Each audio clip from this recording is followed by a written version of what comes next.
Right, hello, thanks for listening to today's podcast. This podcast is brought to you by Trend Signal, the award-winning indicator and coaching company, helping individual traders get better results and outcomes from their trading. Now remember to attend our live trading webinars to learn one of our trading strategies and hear more live market analysis, and you can book your free place at one of this week's events on trend-signal.com. So my name is Adrian Boothie, I'm the head of trading at Trend Signal, and I'm here today with Jerry Miller, Trend Signal's CEO and Chief Market Analyst. So look, let's get on with it. So how's things, Jerry? What's going on with the markets at the moment? Okay, well, the first thing I'd like to do is to have a look at what happened the previous week. And what we've got on the screen now is from our provider Forex Factory. We like using this particular website because it lays out very clearly the data that certainly what we're looking at here is the previous week's data, and we can also then show you what's going to come out the following week or the week in question. The first thing I like to do is to find out, what markets were moving last week to get an idea about what we can focus on this coming week. And the first thing I would say, equity markets.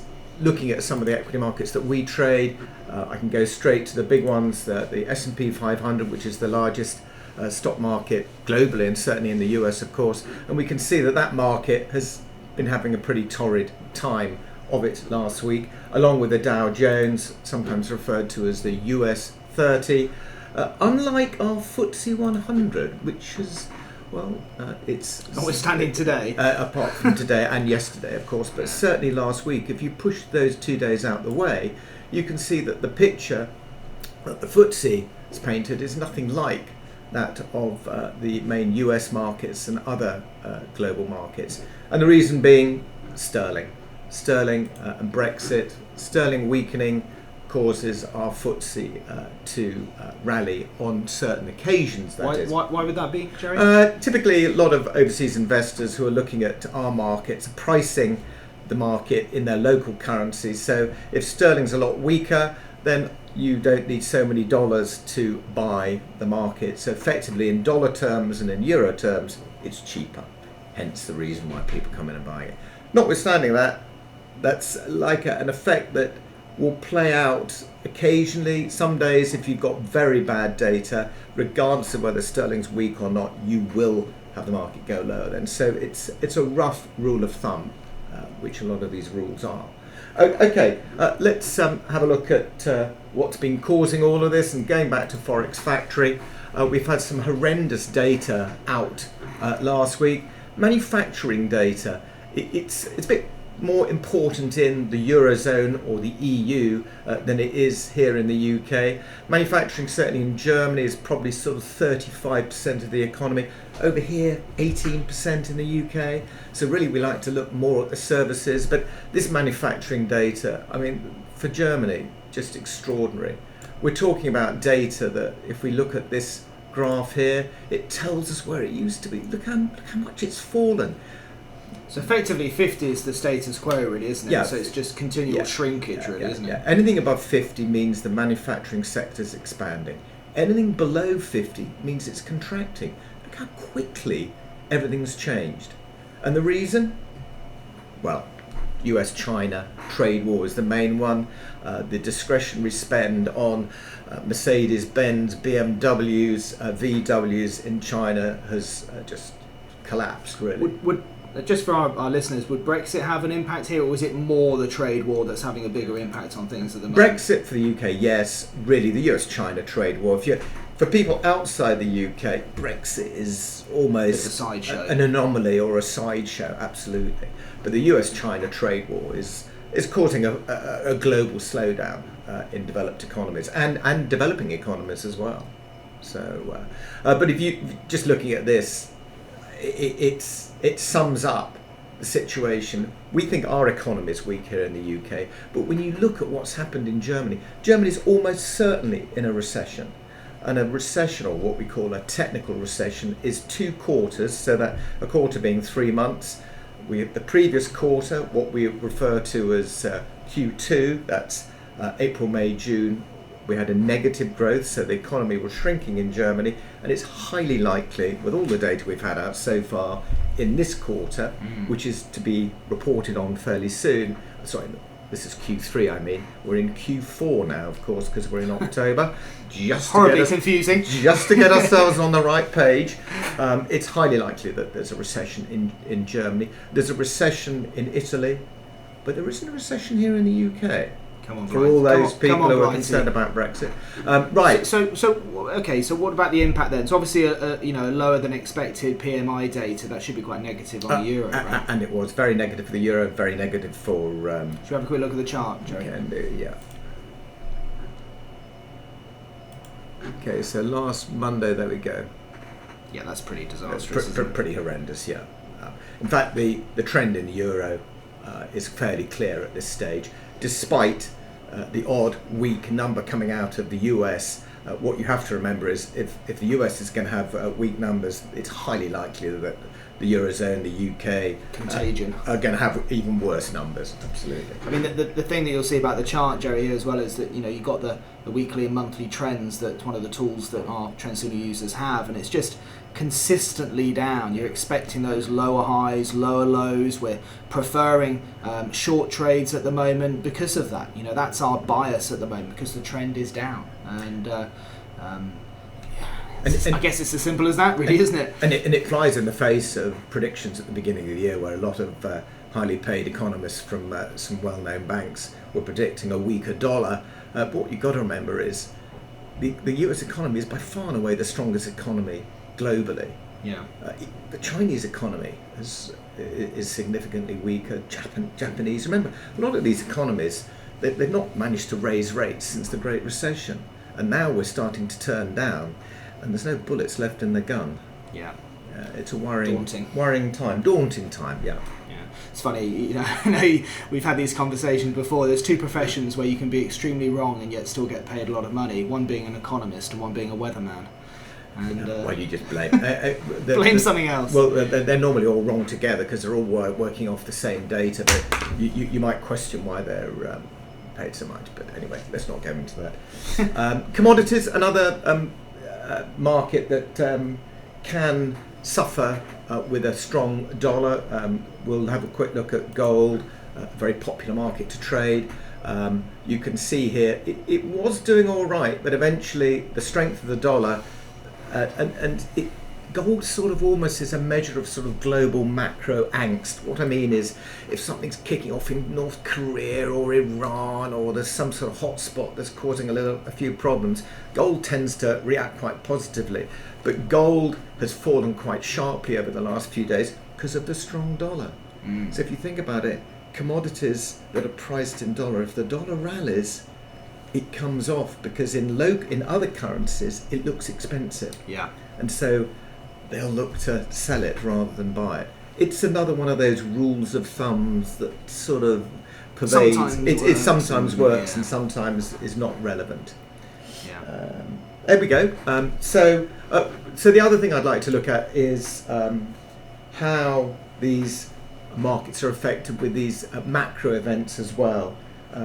We've talked about data. It isn't just data. We also get events like central bankers speaking. You get monthly policy meetings as well. When I talk about monthly policy meetings, I'm talking about when central banks meet to consider their interest rate policy. They're called monthly. Unfortunately, they're not all monthly. I think the Federal Reserve, which is the central bank of the United States, a very important central bank, obviously, they actually meet 8 times a year, but it's always referred to as the monthly meeting, clearly not every month. The one that happened this week, I can pinpoint the Reserve Bank of New Zealand, or RBNZ, not the most important central bank in the world, but if you're trading the New Zealand dollar, you need to know about what the central bank is thinking. It can create some movement as well, because the New Zealand dollar is not one of the most liquid currency pairs in the world as well, so it can create those big sort of spikes in movement there. So it's well worth being aware. Yeah, definitely. Yeah, I mean, and remember, the important thing that we need to know about is not just what the actual news was, although obviously with something like the Reserve Bank of New Zealand, they're going to be putting out their statement and their decision in the middle of our night. So unless you've got a serious insomniac problem, you're not going to be up at 3 o'clock in the morning, but it'll still affect the markets that we trade. But it's interesting, The important thing is we need to know what the market is looking for. We call it the forecast. Another great term is consensus. What is the consensus of opinion that a particular event is going to, how it's going to come out? And so this is basically saying the official rates of interest rate in New Zealand is 1%. We're not expecting any change, hence the rate is going to stay at 1%. And the actual result, 1%. So no great change there. We do like. And then the impact on that, sorry, Joe, the impact on that in terms of the actual currency, if it's as expected, you'd expect minimal movement. So that's all other things being equal. Actually, that's a really, really good point. So, because that's what's priced in, isn't it? Yeah, I mean, let's look at another bit of data. Yeah, sure. Well, why don't we look at the ISM from this week, just from yesterday? Yeah, I can look at anything. It's a good example actually from last week, Friday. Durable goods order. This used to be a really important bit of data, but for some reason Forex Factory have relegated it to a medium impact number, but that's up to them. I still look at it quite well regularly, and it's something that I have to remember to uncheck or check the medium impact data, otherwise I miss it. But this is a good example. The previous month, the number came out at 2%, quite a strong number. We were forecasting a pullback, so a fall of just over 1% in the durable goods orders for September, for August. This is September release, so up to the end of August. The number actually came out better, at plus 0.2%. Now you might think that's not such a good number compared to what happened the previous month, but it's better than what we were expecting. And that's what's priced in. Yeah, that's exactly it. So when we talk about the consensus is what the market is expecting. It may be expecting a really bad number. If it still gets a bad number, but it's not as bad, the dollar will rally and equities will rally. Yeah, it's because the price of the dollar is based on people's expectations and consensus at the time. So, as soon as something changes and impacts that, it'll create movement. And that's why the economic calendar is quite important to keep an eye on, because it can create that movement. You don't have to be an economist per se, but you just need to be aware that there are items out there that can create movement, and we just need to be vigilant about them. That's all they are. All it is, really. And Forex Factory do have a great way of laying it out. So to the extent that if it misses, they'll put it in red, and if it's better than consensus or better than forecast, which is not many better than and forecast. Well, that's the way of it. Let's have a look at this week. A sea of red. Let's have a look at it this week. This week, start of a new month, obviously on Tuesday, but we had some horrendous data out in the US yesterday. I'm saying yesterday, which is Tuesday, the first, the ISM. Yeah. So the manufacturing data. We live in mnemonics in this market. You can sort of ignore them if you wish, but ISM, Institute of Supply Management, Manufacturing Purchasing Managers Index. You can't say it in a rush, really. Let's just call it the ISM data, as we used to call it, manufacturing ISM data. So this is a gauge of the manufacturing activity, and this is in the United States, so you can see the currency that it affects. So 47.8, that is below consensus by a country mile. Now, consensus basically means some economists are expecting more, some people are expecting less. Not one economist expected such a bad number. The reaction, let's have a quick look. This is the reaction. We'll have a look at our S&P. That is the reaction. It is this kind of here. Horrendous. I think it was 1.2% fall. And it was a lot higher than that, of course, when the data came out. It wasn't there. It was, if you pull your cursor away, well, maybe a touch higher than that. No, the market had been up to where the cursor is, just here. And obviously you can see the follow through today as well, so the markets are under a lot of pressure. Paradoxically, obviously this has an impact on interest rate expectations. Yeah. Now, we were talking about the Reserve Bank of New Zealand. Well, in the United States, we've got the Federal Reserve, and there's this big debate about interest rates and where they should be. You've got a Donald Trump who shoots from his Twitter hip, telling the chairman of the Federal Reserve, a chap called Jay Powell or Jerome Powell, that he's got to cut rates a lot faster than he is doing. And Mr. Trump and everyone else knows that you're not supposed to influence an independent central bank.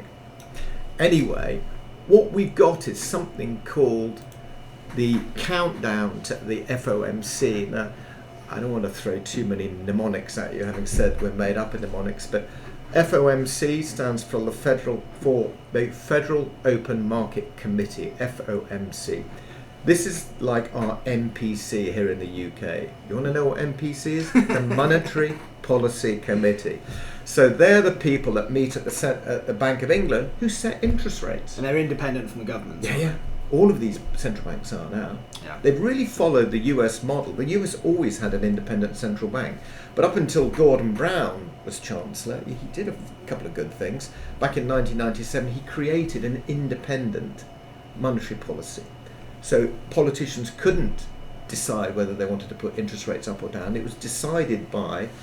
That's probably because he realised after he sold all the gold reserves, yeah, how terrible at trading he was. So just better leave it to somebody else. Yeah, we're all grinning here. It not great for us taxpayers, but that's one of those watershed moments. But anyway, what's interesting, what this chart shows you is, just get rid of that.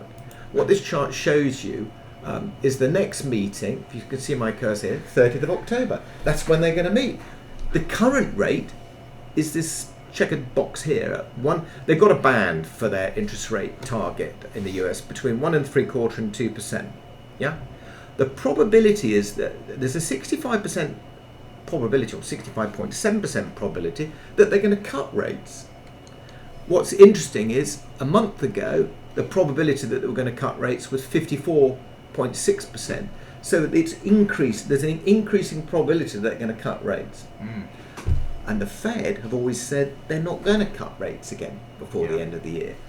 The belief is that with this data that they're highly likely to. Gets more likely, doesn't it, with I'd say data like that. And look at the last meeting of the year to be held on the 11th of December. And this is what the markets are saying. And the markets tell us what they're saying by pricing certain contracts that tell us where the market is expecting rates to be in December and in October. And the reason being that a cut in rates gives a monetary stimulus to the economy, doesn't it? It tries to push up a bit of demand, push up buyers and all that sort of stuff. We've had 2 cuts this year. This is the 3rd cut, if it happens. But look at what's happening in December. There's a probability of 51% that they'll cut the rate to 1.5, but another 32% they'll cut it actually another quarter. So it's effectively 83% probability that they're going to cut rates by at least 0.25%. The effect, as you just said, Adrian, it's a fantastic way of stimulating the economy. Cutting rates, cutting funding for companies, they can borrow money at a cheaper rate, retail customers get lower mortgage rates, etc., etc., etc. Yeah. What's really interesting is that, can you imagine the effect in the Eurozone? Interest rates have never gone up. If anything, they've gone down again. To minus 0.5%. So they've got no powder, really, have they? They've got no way. Well, all they can do is use QE. There's what we call alternative monetary policies to help oil the machinery, the financial machinery and economic machinery. But so that's what's happening in the US, and so a lot of stuff that we look at when we look at these bits of data coming out, it has an impact on the market because it influences what central banks decide. And interest rates are the things that control the value of a currency, the underlying stock market is affected by it, and bond markets as well, and commodity markets. So it is a really important bit of info now. So we can see, of course, yesterday with that data there, we can start to see, well, really what should happen then is if interest rates are more likely to be cut, it should lead to a fall in the dollar, because it makes dollars less attractive basically now, because from a rate of return perspective. So if you look at things like what's happened on those the markets, look at the likes of, say, dollar yen, big fall in the dollar against the Japanese yen yesterday, continue to fall again today. Dollar CAD fall yesterday from where its highs were, big fall again there. And similarly, you sort of see it the other way, of course, but that's because it's pound dollar rather than dollar pound. Again, you're seeing it. And another one, you could look at the euro, which is a good proxy for the value of the dollar, really. So of course, the thing about this is that you're going to see a move up on euro dollar from a falling dollar, whereas it's a move down on dollar CAD or dollar yen because of the way it's priced, basically. Sure. That bar there is effectively the dollar weakening. So that's the number of euros to the dollar. So if the number of euros changes like that, it basically means the dollar's weakening. Yeah. What's interesting is that the dollar has rebounded today, and the reason being is that they know how bad economists and market traders suddenly remember it is worse here in Europe than it is in the US. And the trend, we mentioned it before, Adrian, the trend is your friend, and you pointed out it's all there, isn't it? Lower highs, lower lows. The trend in the euro, trend in the dollar.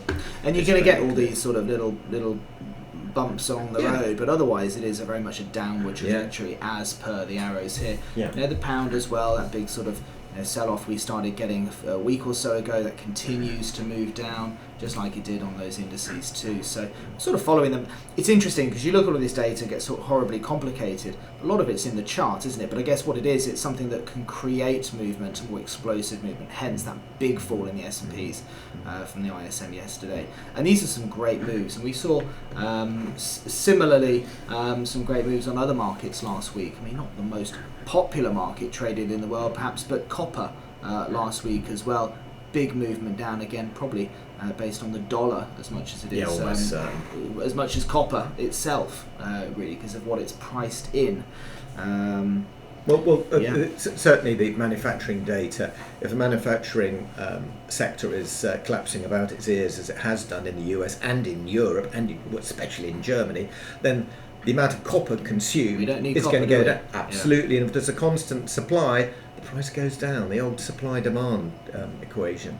Simple, really, when you know what to think about, isn't it? Yeah, but I mean, it was interesting the point you made about price action. Of course, we have to remind ourselves. I could not tell you where the euro or the dollar or sterling is going to go based on fundamental analysis, i.e. looking at the tea leaves, listening to central bankers, looking at all this data, because it's a horrendously complicated picture. I can tell you what the long-term impact is going to be. I can tell you what's going to happen over the next 6 months to a year.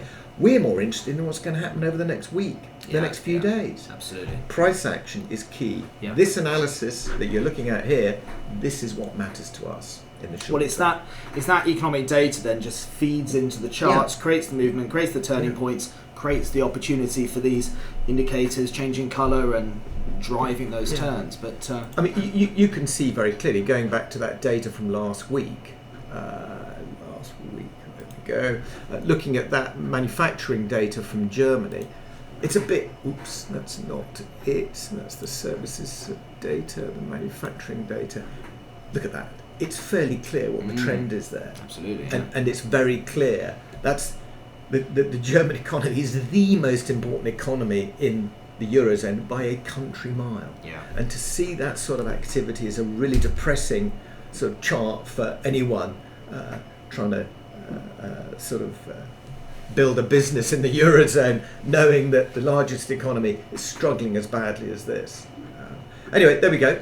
So what about next? This week. We're Wednesday now, but there's a couple of big items this week still to come, aren't there? Let's have a look at the data. We would normally go through the calendar, obviously, on a Monday. The most important numbers are the ones that are highlighted in red. I can actually change the bits of data we look at, because the more bits you look at, the low impact and the medium impact numbers, if you have all of those, you'll literally be overwhelmed. So as a rule of thumb, I tend to take off all of them bar the red one, which is the high impact. And this basically means that historically those economic data announcements have a minimal or reducing or increasing impact on the market historically. So the red ones are more likely to have a bigger impact. We're sort of at the mercy of Forex Factory really here, but for example, crude oil, Forex Factory in their infinite wisdom had relegated that to medium impact, but after crude oil did this, let's just pan out a little bit, this sort of a move, all of a sudden crude oil statistics as reported by the Energy Information Administration is really important now, so they've upped it back up to a high impact number. Anyway, so let's have a look at what the key events to go this week. So we're on Wednesday at the moment. One of the mandates, how do I describe a mandate? One of the factors that the Federal Reserve, that's the US Central Bank, looks at in determining how it's going to adjust its monetary policy, i.e. does it raise rates, does it lower rates, is one, the price inflation. So its first mandate is to control prices. And it does that by pushing up and lowering interest rates. That's how that works. Unlike a lot of other central banks, though, it's got a second mandate, and that is to, I think it's referred to as fostering full employment. It's virtually impossible to foster full employment because you have to have a certain amount of unemployment for people to change jobs. Yeah. What's interesting... otherwise inflation goes through the roof. Yeah. What's interesting is that the employment rate, what we refer to as the headline employment rate in the United States, is at 3.7%, is at multi-decade lows. Yeah. Normally, when you've got everyone employed, they can actually push for higher wages. But there's no wage inflation, no inflation in terms of price inflation, which is this sort of conundrum that central banks are having to wrestle with at the moment. We should be having higher inflation. Yeah. We're not. And that's the problem for the central bankers, not for me. Anyway, let's get back to this data we've got to come out. There's something called the ADP employment change. So we've got two bits of data. Let's just say that the US employment data is very important because of what I've just said. It's one of the bits of data that the Federal Reserve looks at very closely to determine whether it puts interest rates up or down or keeps them on hold. There's a lead up to the official data provided by a company called ADP, and they've got their own reading of employment. So that's the first one coming out later on today. Data that looks like it's going to be a bit soft, only 140,000 new jobs created in September. Same thing with the Bureau of Labour Statistics. They call it non-farm. Non-farm, bit odd really. We just call it unemployment or employment data here in the UK. They just exclude the farming industry. Yeah. Because it's just a bit cyclical. Well, not cyclical, it's seasonal. It's seasonal. So a lot of people are employed for a few months to do whatever. And the ADP, that's a payroll company, isn't it? So it's like a sample of payroll, jobs created. And yeah, they're a company that provides the payroll for a lot of companies in the United States. So they have a unique insight into the number of people that have been hired from month to month, and they release that data. So just going back on something you said, I didn't know this. So the FOMC, they have their second mandate with unemployment. Yeah. The reason why non-farm payroll is so important in the US and such a big item in any monthly calendar is because of that second mandate. Absolutely. Yeah. That's interesting. Yeah. Other central banks, the Monetary Policy, the Rate Setting Committee from our Bank of England has one mandate, which is to control prices. I mean, obviously, employment data is important, just like GDP, just like inflation data, but it's that second mandate that puts this right at the top of any economic calendar, doesn't it? Really? I would say it's second after the actual interest rate decision from the FOMC. It definitely creates one of the most movements. Yeah. There's a pattern of it and it's typically the first Friday of every month, isn't it? But you said something interesting to me, I don't know, this week or last week, about how by the time they get this data, it's only what percentage of what was it you said? Okay, we're talking about GDP. So no, it's okay. I can explain something. Another good reading that the market tends to look at or can look at. I don't think it's so important. It's something called the gross domestic product. You will come across GDP references. Here's a reference to the month-on-month GDP reading for the Canadian economy. Now, the way that the GDP data is collated, it's slow. In the US and in the UK and in Europe, we have quarterly data that is historical reading. So we've just ended the third quarter at the end of September, this Monday. We're now into the fourth quarter, October, November, December. The third quarter data, they publish that in about 4 weeks' time. If you think about it, they've got to collate all the services and manufacturing data from across the whole of the US. They only get about 40% of the data. For that reason, they have 3 or 4 readings in the US. One's called the advance reading, and then they get a prelim reading. I always thought prelim meant the first, but the advance is even ahead of the prelim. Anyway, if you want to get confused, try and track the GDP data. Personally, GDP data is telling me how well the economy did do. Yeah.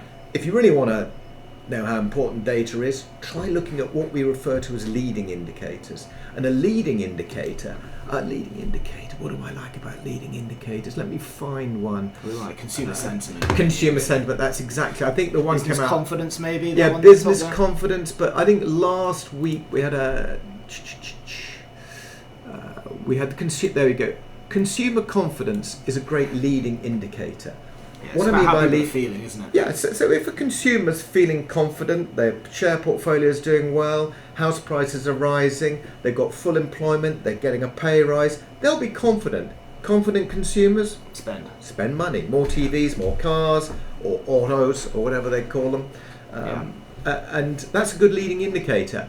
You'll note that we had a fall in consumer confidence. Actually, that was a rise from the previous month, but it was revised down when this number came out. But generally, consumer confidence is starting to wane in the United States. Thank you, Mr. Trump. That's the US-China trade war. Yeah. We'll come back to that. He won't see it that way, though. No. Okay. No. Okay. So. Long story short then, so basically things to look out for this week. We've got non-farm payroll. That's likely to have a big impact. If you're out there short-term day trading, that's probably a time where you want to be sitting on your hands. It's going to get a bit spiky. There's going to be a bit of slippage there. Lots of people will be saying, oh, it's so exciting, but actually sit on your hands, keep your powder dry, and then you can pick up some movement after it. It's a much safer way to really go about things there, because it's watch it, but you'll see some pretty big movement if, and probably only if, you see that data quite different to what's expected. So if you see that number at say 200,000 or 80,000, you're going to see some big movement on the dollar. You're going to see some big movement on those US indices as well. Yeah. One thing before we finish, Adrian, it's there's something that you'll all notice here. There are bank holidays listed here. These are referred to as non-economic. So obviously a holiday is not economic, but it does have an effect on our markets. And you will notice CNY, that stands for China, and you'll notice they've got bank holidays all week this week. It's called Golden Week. It starts off with National Day, which happened on Tuesday, the 1st of October. They've got the 70th anniversary of the Communist Party in China, rather spoiled by all the demonstrations in Hong Kong. But I think China regards Hong Kong as less important than it was in 1997 when it was handed back to China. Nevertheless, the lack of activity in the Chinese markets can affect activity generally in the Far East. Something worth considering. You can get bigger movements if there's less participation from some markets. Thinner markets. Absolutely. And you'll notice here we got a German bank holiday. I think it's Unity Day. Let's go back to this week. Yeah, you're on this week. I was on this week. Yeah, so German bank holiday, and that's down. I think it's called Unity Day. The interesting thing is Germans love having holidays in the middle of the week, and guess what? People also take Friday off. So you're getting back to work with that data they've got at the moment. But anyway, okay. Well, I think that's pretty much it time-wise. We had all sorts of other stuff to go through today, but we don't want to keep you guys too long. But this was a bit of a first for us. This is our first ever podcast, believe it or not. So if you'd like to share a bit of a bit of experience and what you thought of today's podcast, we'd love to hear your feedback. You can just pop us a little email to info@trend-signal.com with podcast in the subject line. That'd be great. And also, if you've got any questions, any topics, anything you'd like us to cover off on in future podcasts, again, pop an email into info@trend-signal.com with the subject line podcast as well. That'd be fantastic. And for more live market analysis and to actually learn one of our trading strategies as well, please tune in to one of our live webinars by booking a free place on trend-signal.com, and we'll go through and teach you the 3 simple steps for identifying some great trading opportunities. So guys, that's it from myself, Adrian Boothie, and from Joey Miller. We wish you all a great week's trading, and hopefully you'll tune in next week as well. All the best.